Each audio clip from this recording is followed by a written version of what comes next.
Morbi builders એસોસિએશનના તમામ સભ્યો અને મોરબી જિલ્લા બિલ્ડર એસોસિએશન વતી રાજ્ય સરકારે જે સંભવિત જંત્રી વધારો કર્યો છે, 1 વર્ષ પહેલાં જે વધારો થયેલો અને હમણાં ટૂંક સમયમાં 200થી 2000 સુધીનો જે વધારો થયો છે, આ બાબતે અમે કલેક્ટરશ્રીને આવેદન આપવા માટે આવ્યા છીએ અને રાજ્ય સરકારને અમારી આશા છે કે આ સરકાર આ જે વધારો થઈ રહ્યો છે એ બાબતે ખાસ ધ્યાન દોરી અને નાના માણસોને મકાનો મોંઘા ન પડે, પ્રીમિયમોનો જે પણ દર છે બિલ્ડરોથી છેલ્લે પબ્લિક સુધી ખર્ચ વધતો હોય છે, જીએસટી, આઈટી, હાઉસ ટેક્સ, આ બધા ટેક્સો આની પાછળ વધવાના છે, તો એ વધારો અત્યારે આ ગુજરાતની ગતિને રોકશે. એટલે ગુજરાત અત્યારે જે આગળ જઈ રહ્યું છે એની અંદર આ બાંધકામ ક્ષેત્ર એ જબરજસ્ત લેવલનું એક મોટું સેક્ટર ગણાય અને એ સેક્ટરને જો મંદીનો માર પડશે તો લાસ્ટ સરકારને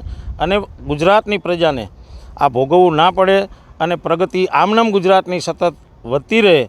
એટલે અમે સરકારશ્રીને રજૂઆત કરીએ છીએ કે અમારું આ બિલ્ડર એસોસિએશન વતી અમારી લાગણીને માન આપી હાલ પૂરતો આ વધારાને મોકૂફ રાખે અને જે પણ સુધારા વધારા કરવાના છે વૈજ્ઞાનિક ઢબે જે સુધારાઓ એક આજુબાજુના ગામના સર્વે નંબરો દરેક વિસ્તાર વાઇઝ વ્યવસ્થિત એનું વૈજ્ઞાનિક મૂલ્યાંકન કર્યા પછી પબ્લિકને સાથે અમારા બિલ્ડરને સાથે અધિકારીઓને બધા સાથે આ ચર્ચા વિમર્શ કરી અને બાદમાં જે આ વધારો આપે તો યોગ્ય થયું ગણાય. અત્યારે આડેધડ રીતે જે વધારો થઈ રહ્યો છે ગુજરાતના વિકાસને, પબ્લિકના આ મોંઘવારી ન નડે અને એક આંચકારૂપ ન સાબિત થાય એટલા માટે અમે આજે આવેદન માટે આવ્યા હતા અને કલેક્ટર સાહેબે અમને ખૂબ સારી રીતે સાંભળી અને રાજ્ય સરકારને અમારા વતી રજૂઆત મૂકશે. પરેશભાઈ પટેલ, બિલ્ડર. અત્યારે સરકારે જે જંત્રીનો વધારો કર્યો છે એમાં ડિફરન્સ ઘણો છે. જુદા જુદા બાજુના ગામમાં એક ગામમાં જે જંત્રી હોય એની બાજુના ગામમાં જંત્રીમાં ઘણો વધારે પડતો છે. જે વિકસિત એરિયા છે એના કરતાં અનવિકસિત એરિયામાં જંત્રી ઘણી વધારી છે.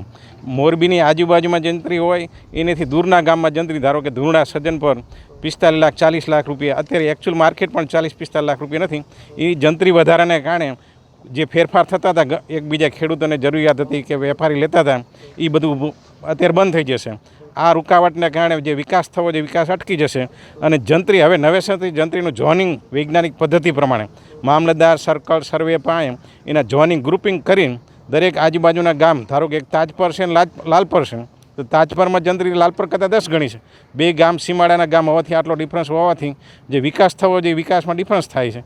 તો આ ડિફરન્સ છે એ દૂર કરી સરકાર સત્વરે નવેસરથી નવી જંત્રી અમલ કરે એ પહેલાં આનું ફરી રીસર્વે કરાવી, ઝોનિંગ કરાવી અને વૈજ્ઞાનિક પદ્ધતિ પ્રમાણે રોડ સાઈડ અને અંદરની સાઈડના જે ખેતર હોય એમાં જંત્રી ફેરફાર હોવી જોઈએ. એની જગ્યાએ યુનિવર્સલ એક જ જંત્રી રાખે એના હિસાબે પ્રોબ્લેમ થાય.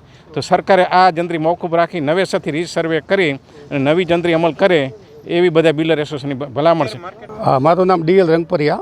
સરકારે ગવર્મેન્ટે જે જંત્રી છે ડબલ કરી નાખી હતી, આના પહેલાં ડબલ જંત્રી કરી છે એ બરાબર છે, એમને રાખવી જોઈએ. વળી બીજો વધારો થાય તો જનતાનો બોજ પડે. પછી એક્ઝામ્પલ તરીકે કે માનો મારું ગામ ગુંદડા છે, ગુંદડામાં જંત્રી છે 1750 થઈ ગઈ જમીનની, એ ઘણી બધી વધારે કહેવાય, ગામડું છે. એટલે એ રીતે જે થોડા વિલેજ છે એમાં ડિફરન્ટ હશે જંત્રી, એ સરકારે થોડું ચેન્જ કરી નાખવું જોઈએ.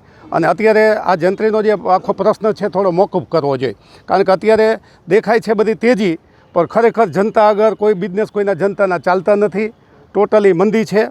એટલે જે તે નાના માણસોને અસર કરે, બિલ્ડરને માનો મોંઘું પડે તો જનતાને પણ મોંઘું પડે. એટલે આ રીતે સરકારે થોડું વિચારી અને થોડું જંત્રીમાં ફેરફાર કરીને અત્યારે સ્થગિત કરવું જોઈએ, આવી મારી વાત છે. મોરબી સિટીમાં એ વધારો થયો છે. માનો કે બાંધકામમાં છે પહેલાં 1300 રૂપિયા હતા, 13,000 રૂપિયા હતા, અત્યારે 15,500 થયા. એ પણ થોડો વધારો કહેવાય. એ જે 13,000 છે ફૂટે બાંધકામમાં, એ પણ ઘણી બધી જંત્રી વધારે કહેવાય, એ પણ કોસ્ટલી કહેવાય. એટલે જે તે મકાનો છે એ બધા કોસ્ટલી પડે. ડબલ થઈ ગયો ને, 650 હતા એના ડબલ જંત્રી કરી નાખી છે. હા, રવાપરમાં ડબલ જંત્રી કરી નાખી છે. અને જે તે વિલેજ છે એમાં ડિફરન્ટ છે એ ફેરફાર કરી અને સોલ્યુશન લાવવું જોઈએ. બને તો મારો તો ઓપિનિયન એવો છે કે અત્યારે સ્થગિત કરાય. મંદિરનો મોલ છે ટોટલી જગ્યાએ, સમજ્યા, અને ડબલ જંત્રી તો કરી નાખી છે સરકારની, બરાબર છે, અને બધાની એક્સેપ્ટ છે. કોઈ જનતા એમાં કાંઈ વિરોધ કરતા નથી. અત્યારે એ રીતે જે જંત્રી વધારો છે એ સ્થગિત કરી અને થોડું જનતાનું વિચારવું જોઈએ સરકારે.